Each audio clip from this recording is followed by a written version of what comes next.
We get a lot of people write in and ask about career changes and particularly into finance, into financial planning and all the things.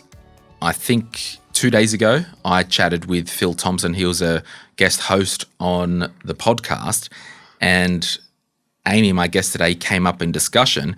Aimee is now a financial advisor and effectively made a career change. And I said to Phil, we need to get Aimee on. I won't do a show sponsorship readout right now because Aimee and Phil are from Skye Wealth, so we'll just move on quickly. But let this be an encouragement if you want to change careers. Let this be an encouragement if you want to take a risk. Let this be an encouragement if you want to follow your passion.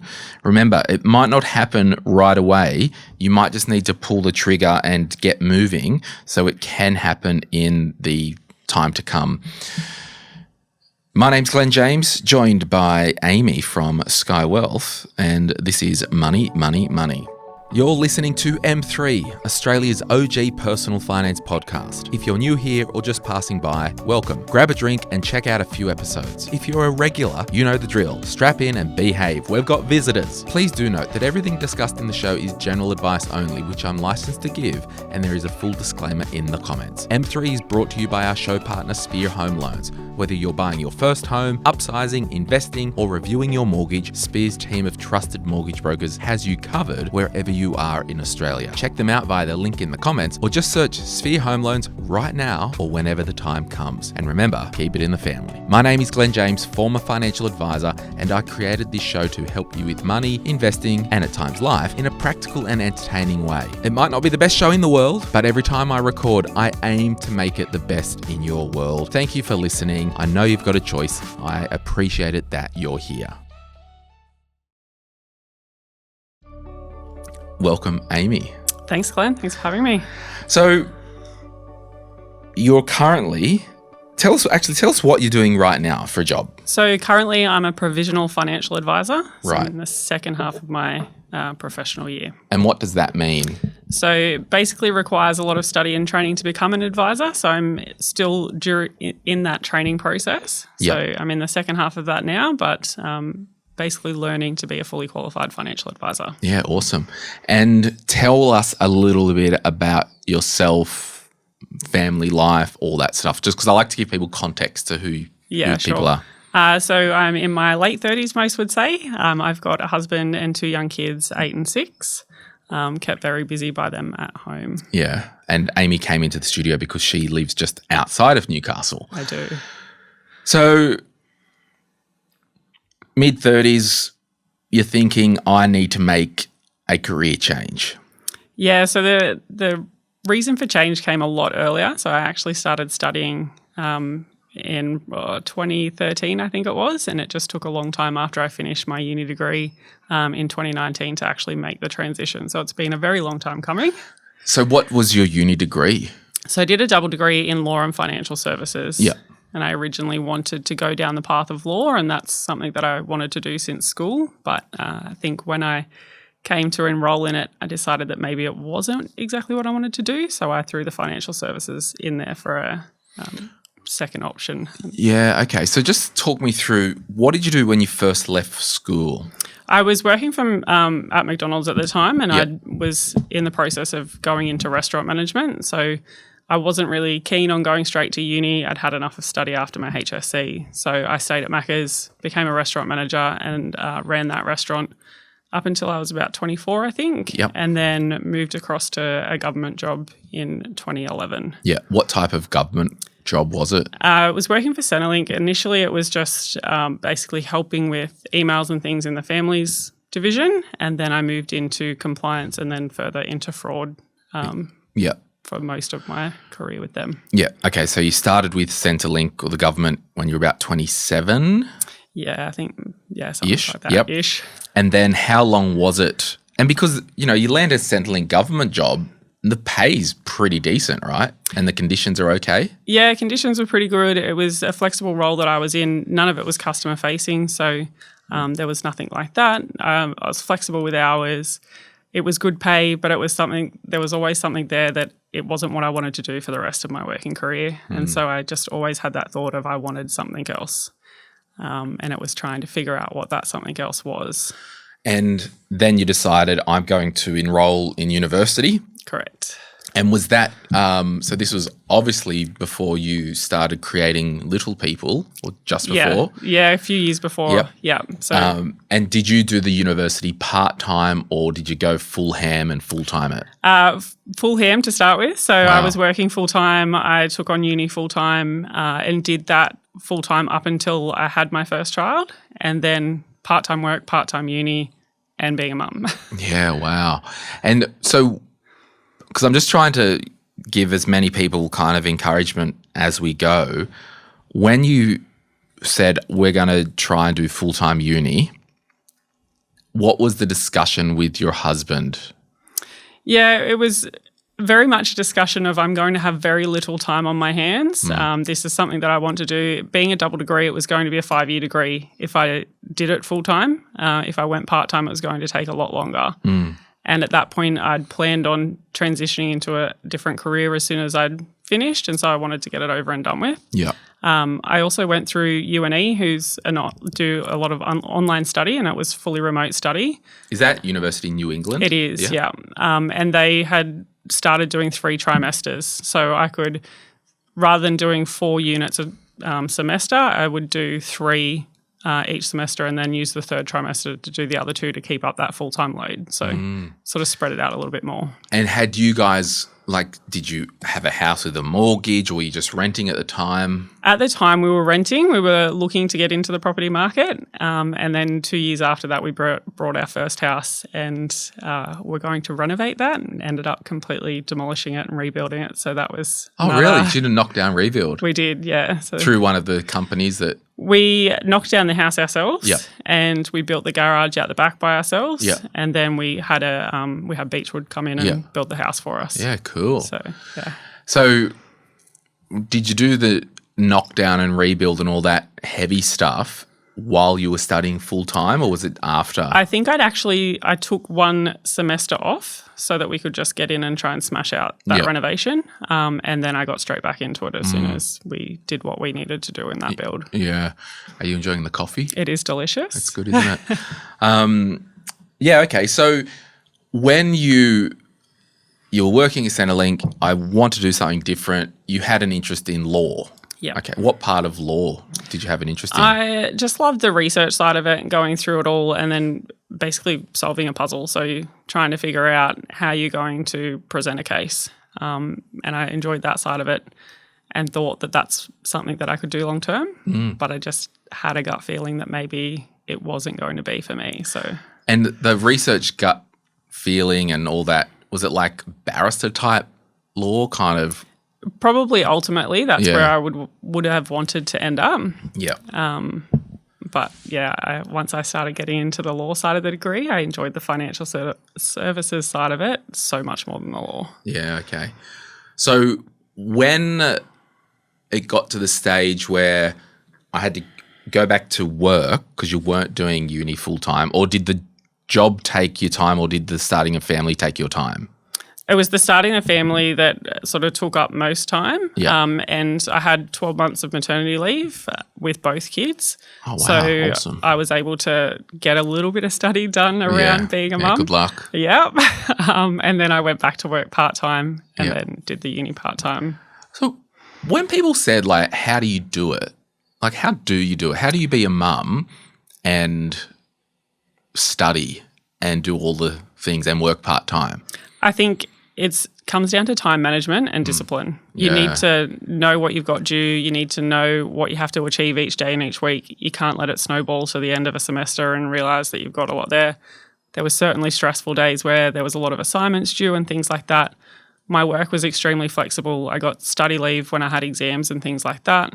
I could take additional annual leave if I needed to get assessments and things done. And my husband was extremely supportive at home and helped where he could. Obviously, being the mum, the kids don't always want to go to dad, so it made it difficult at times. But it was just having that village around you and making sure that you're really disciplined in what you're doing and not letting it get out of control.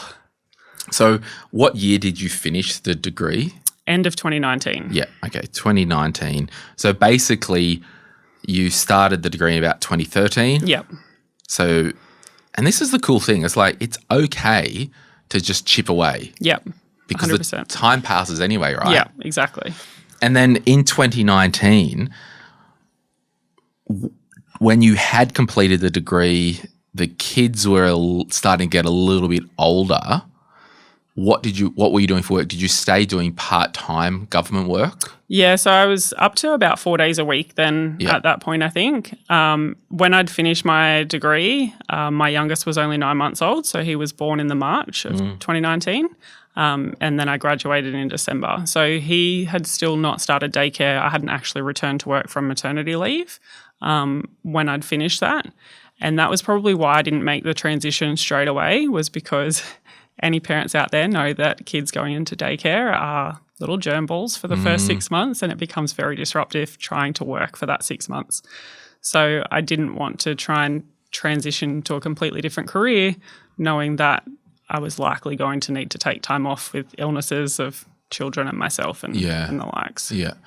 If you and we'll get to the kind of the financial advice stuff, but if you had your time again with this, going to uni a bit later than the average bear, working part-time, having the family, doing it all, would you have done anything different? Probably wouldn't have done the law part. That took a lot longer than what I needed to be in financial advice. It was the bigger chunk of the degree and took a lot longer to do that. So just on that, like, you obviously thought, yes, I would like to do law. If you did have your time again, would you have gone, maybe I should go and work at a lawyer's office, maybe? Potentially, yeah. I would think getting into that world is definitely a good way to start, to know whether that's what you want to do, rather than wasting all those years at uni and all that money, and then figuring out it's really not the best path. So how much do you reckon the degree cost you in total? Probably over 50 grand, I think. Because I was working full-time when I first started it, I was already paying off my HECS straight from the start, so it never really built up. I was paying it down at the same time. So I would estimate, probably 50 to 60 grand total. Yeah, cool. We'll take a quick break and we'll be back right after this. If you're after personal financial advice, don't get it from a podcast. If you would like help based on your own personal situation, head over to moneypodcast.com.au, click Get Help, and we'd be happy to introduce you to one of our trusted professionals. Our panel of vetted financial advisors and mortgage brokers work with people all over Australia so they can connect with you wherever you are. That's moneypodcast.com.au and click Get Help.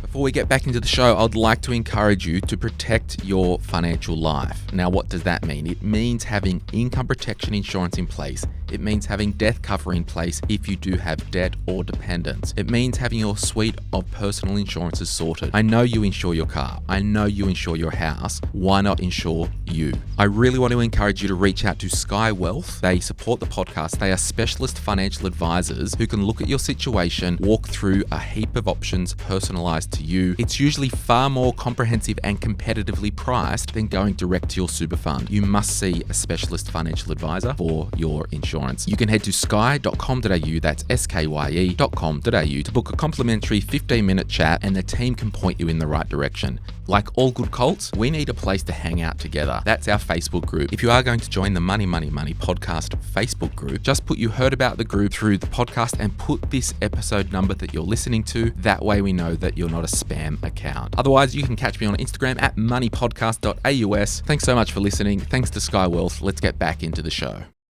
So now, if we move into the whole financial advice kind of world, you finish your degree in 2019.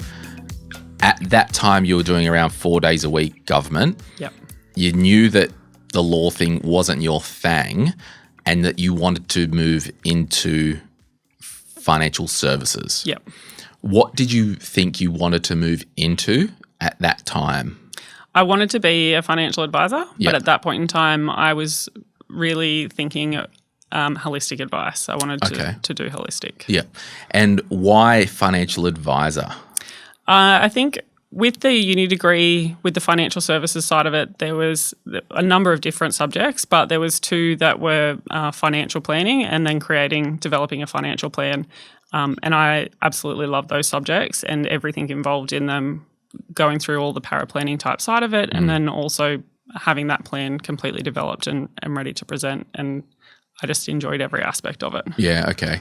And then so between 2019 finishing the degree, wanting to start in the advice world, how did you actually make that leap? And was Skye Wealth the first leap that you took?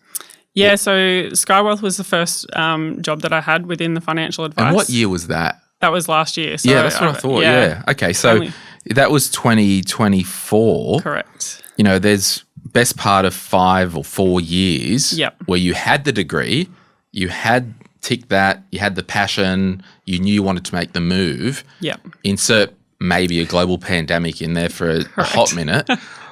And did you just literally look on Seek for jobs? Like, how did you actually get your in? Yeah, so Seek I'd sort of set up notifications to be getting stuff through from Seek whenever anything was posted. I'd been having a look around LinkedIn. I actually went through Skye Wealth to get my insurances sorted back in 2020 as well. Oh, cool. And so I'd actually touched base with Phil. He was the advisor at the time. And we'd had a few discussions about the fact that I wanted to go into financial advice. And then I think we got a review of insurance done a year or so later. And so I had another chat with him then. And that whole time I was adamant to Phil that I wanted to do holistic advice and that I wasn't interested in risk advice. And then I'd started to look a bit more around holistic advice firms, but I had a few criteria that I needed to meet in order to apply for something. So given that I live just outside of Newcastle, coming into the CBD was a no-go for me. It was going to be a 45 minute each way trip, and adding that on to a full-time Newcastle job. people just freak out about commuting. I know. On the Central Coast, we're like, hour and 20, hour and a half to Sydney. Yeah, bring it on, baby. I know, you come up here, so people are like, people with bigger Central commutes. Coast, they're like, Newcastle people think Central Coast is so far away. Oh my gosh. Where it's like, we'll just zip up to Newcastle, zip down to Sydney. Yeah. So anyway, as you were. I mean, the commute isn't that bad for most people, but personally, trying to run a household with 2 kids, a husband that did shift work, it just wasn't going to work for our family. So that was sort of a no-go for me. I didn't want to apply for anything within the CBD. Okay, so we got no commute was the first one. Yeah. Which leaves about 2 financial planning not much offices in around, Cessnock and Maitland or wherever. So I did look in that local area. I was also looking for obviously hybrid work from home roles and things like that. But the other big thing for me was the culture. And the team that I was in with my government role was amazing at the time, and they were going to be very hard to leave. So we had great leadership, a really good culture. And so it was an absolute deal breaker for me if where I was going wasn't going to have good culture. So it was looking through LinkedIn. Social media obviously doesn't portray it correctly. So you can look there for a little bit, but it's really, do they have those values? Is it a company that you want to work for? Is it somewhere you can see yourself long term? But is it a type of advice or specialty that you want within that? Correct. Because that was your hiccup, right? It was, yeah. So I basically told Phil I didn't want to do risk and that I wanted to do holistic. But since getting my own insurances sorted and realising how important it was, and also doing the risk subjects through uni and realising how important it was, I actually started harping on my family and friends and realised that I did actually have a passion for risk advice, and I probably just hadn't realised it. And then Skye advertised for, I think it was junior financial planners or financial advisors in January of last year. Yeah. And so I thought I'd just give it a crack and see how it went. Yeah. So, okay. So on that, you applied and you had your degree qualification, which is what's needed to become a license and enter your professional year. When did you do your FASIA exam, your ethics exam? So I sat that in June, I believe. So I started in April, sat the exam in June. And you have to do that exam before you start your PY or during it? You can do it during, you just can't start your quarter 3. So you can do it in your first half, but you can't enter the second half. Yeah, because there's a lot of people that want to look at becoming financial advisors. And everyone, guys, look at me. Look at me when I'm talking to you. I'm on YouTube and Reels and all that. If you want to become a financial advisor, you'll make a better advisor if you have some life experience, because you're going to be meeting with people, and it's all well and good to have the book smarts, but if you don't realize that, juggling a family with kids and working part-time, that's a real stress. Like Aimee knows that.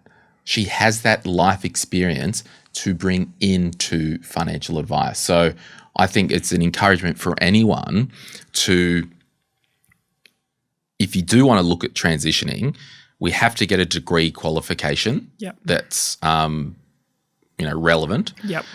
We have to do the ethics exam. Then we have to do a 1-year professional year.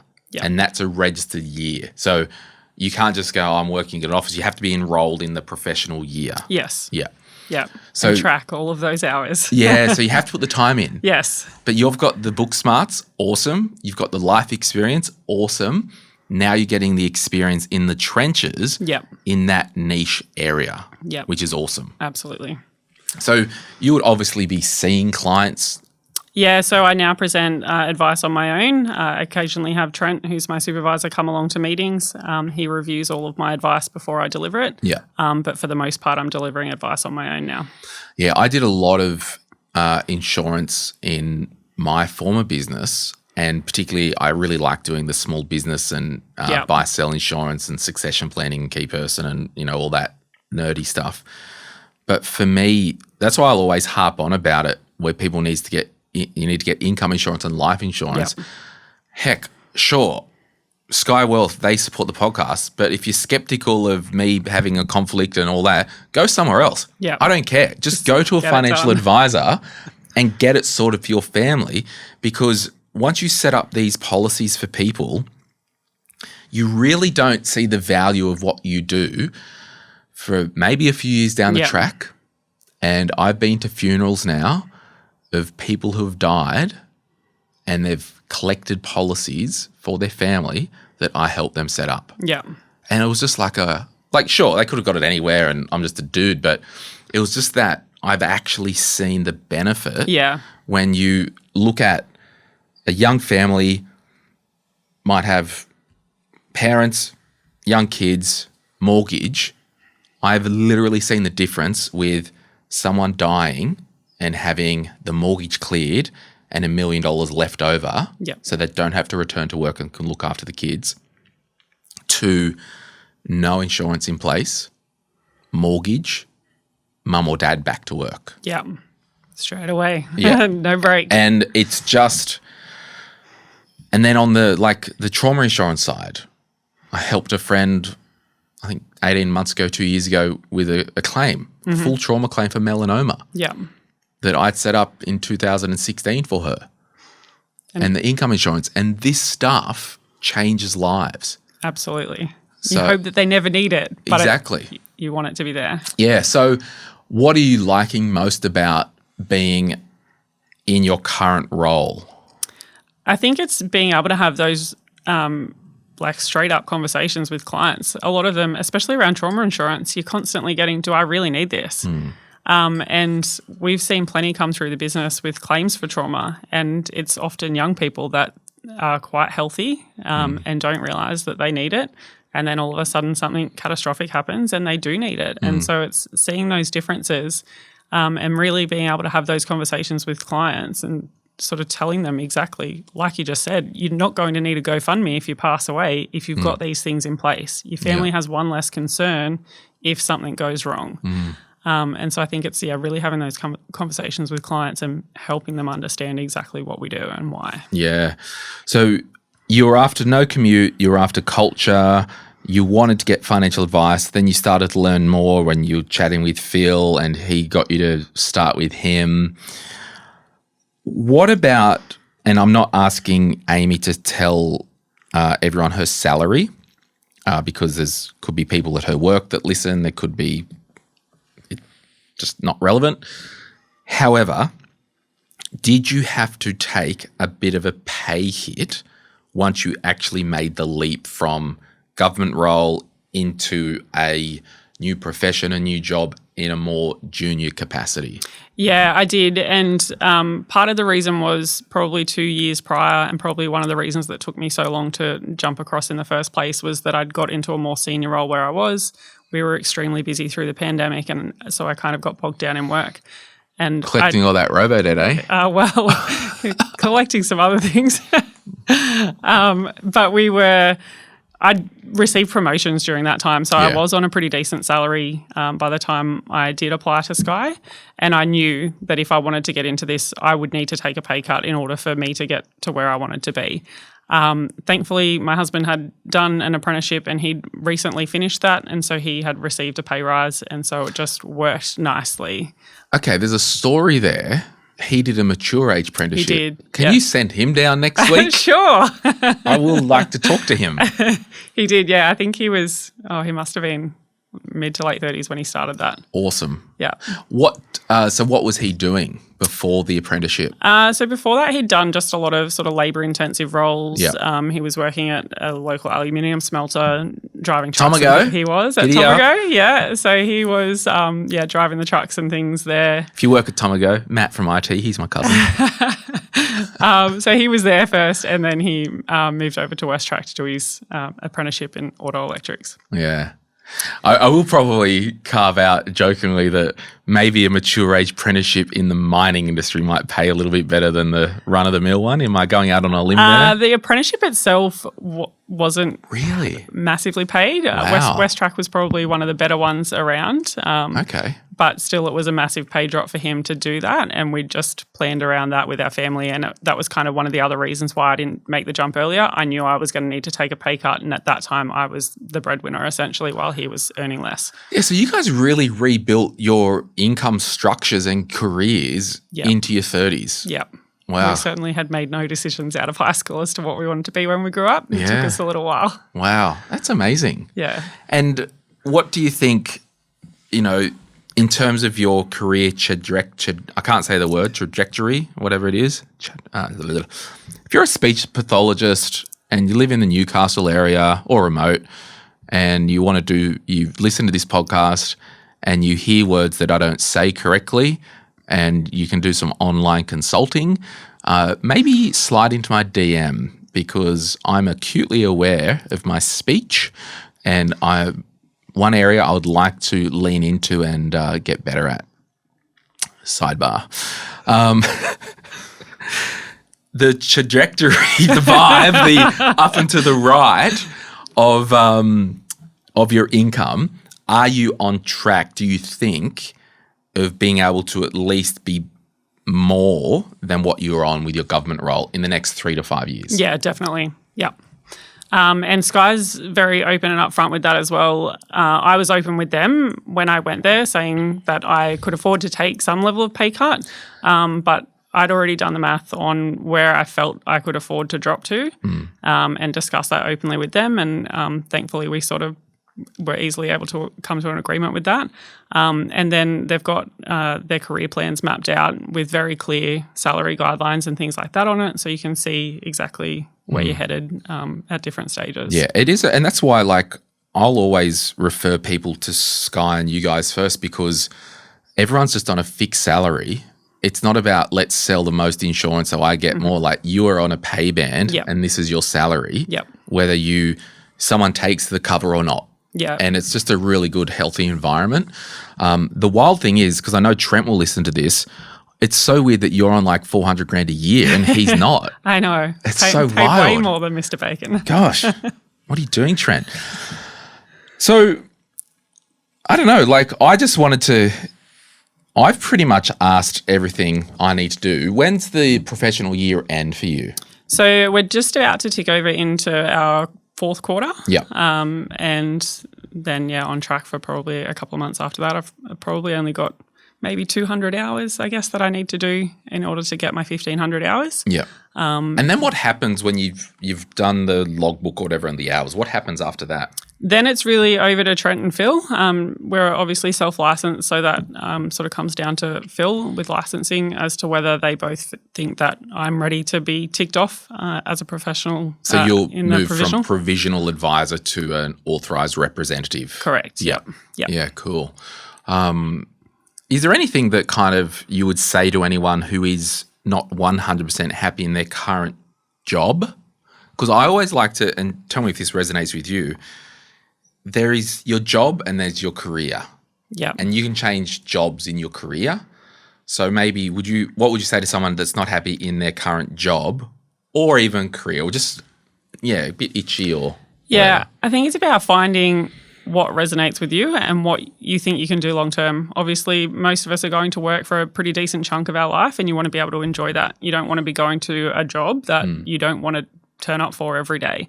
So if you're in something that isn't giving you some level of joy in some way, then figure out what it is that might do that. And for me, I thought it was law and I thought it was that research side of it. But really, when I started doing the numbers and the analysis and really talking with people, that's where I felt most comfortable.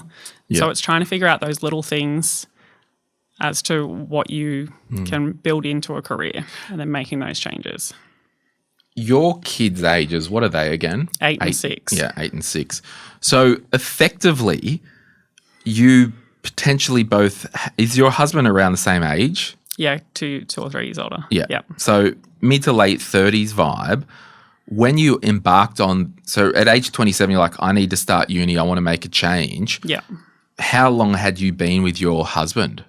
We've been together. Oh, stop. Wait. We've been married nearly 18 years. Are you a high school Well, sweetheart? I was in year 12. Okay. So we were not technically in high school, but Did you meet at high school? it's a school? really weird story Oh, gosh. in that we actually went to the same high school. We caught the same bus home. We have family friends that are like we've been surrounded the whole time.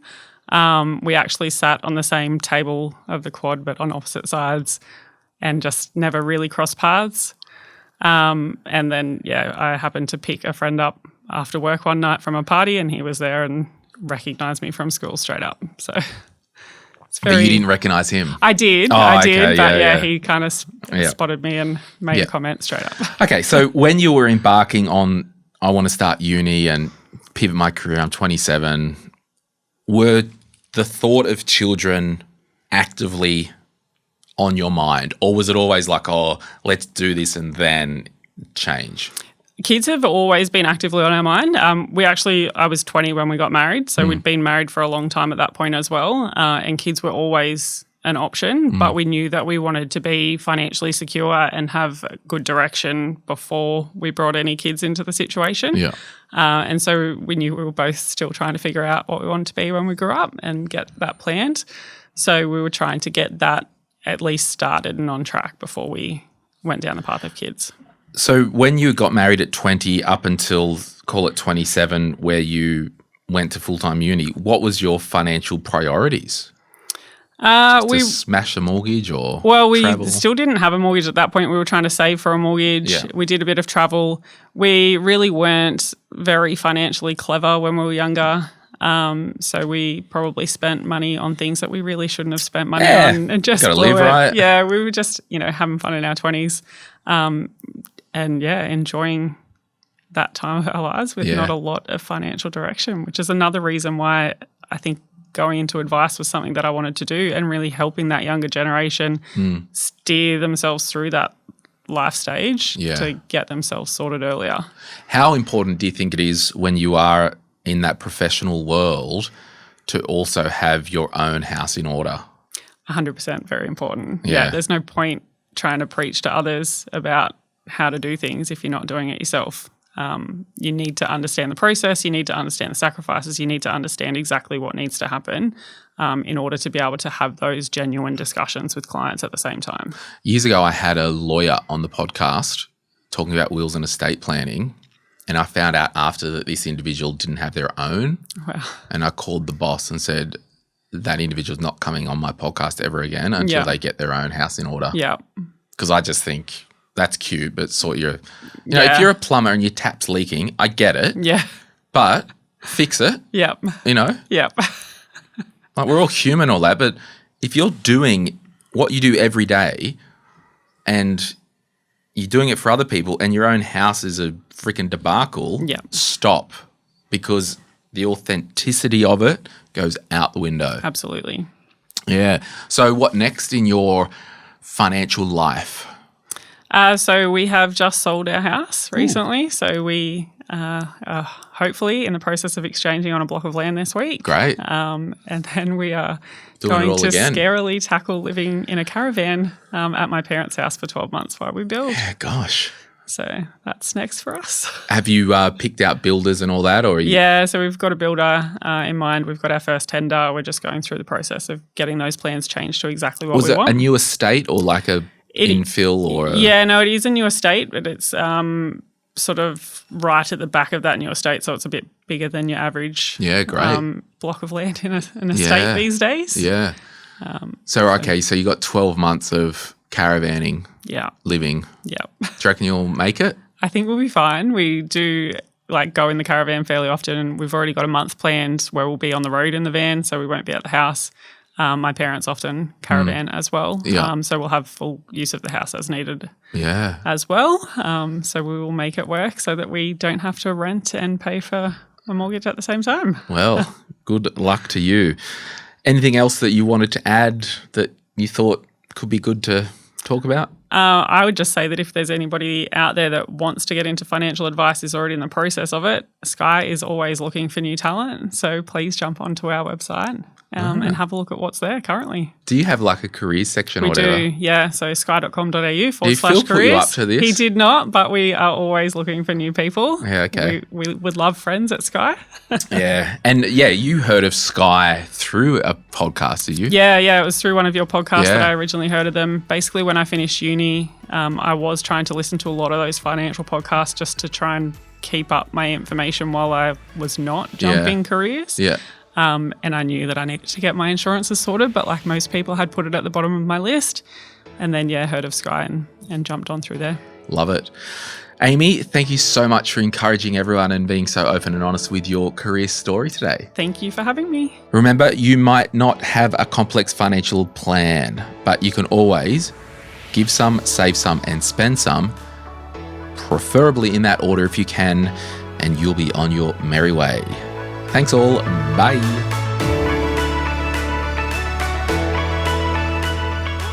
Thanks for listening to today's podcast. If you want to support us, there is one way you can do that. You can send the episode to a friend, a family member, or your group chat if you think those people would find it valuable. We also thank you for leaving a review on Apple or Spotify. If you've listened to this podcast for some time, or if you've read any of my books, you would know that giving and generosity in a financial sense is a big thing in my life. If you think it's time that you are ready to give financially to a good cause, you could head to our website, moneypodcast.com.au/charities to see the charities that we support. Any advice is general financial advice only, which does not take into account your objectives, financial situation, or needs. Because of that, you should consider if the advice is appropriate to you and your needs before acting on the information. If you do choose to buy a financial product, read the Product Disclosure Statement, PDS, and Target Market Determination, TMD, and obtain appropriate financial advice tailored to your needs. Simo Interactive Pty Ltd, the publisher of this podcast, and Glen James are authorised representatives of Money Sherpa Pty Ltd, which holds Financial Services Licence 451289. Opinions or comments from any guests on the podcast are theirs and not those of the host or the publisher or their respective licence holders.